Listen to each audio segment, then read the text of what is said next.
everyone, I am Liam and I will be discussing matter. What is matter? Matter is anything that occupies space and has weight.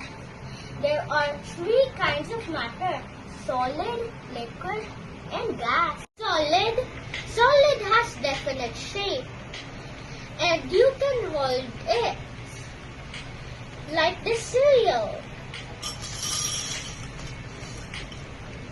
It has its own shape. See that? It occupies the space of this container.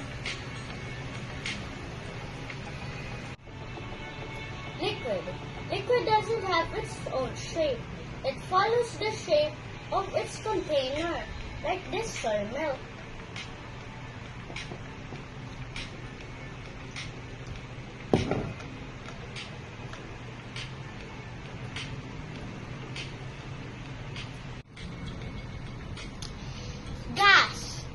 Gases cannot be touched or held. It follows the shape of these plastic gloves. I can see the air inside. And that's it.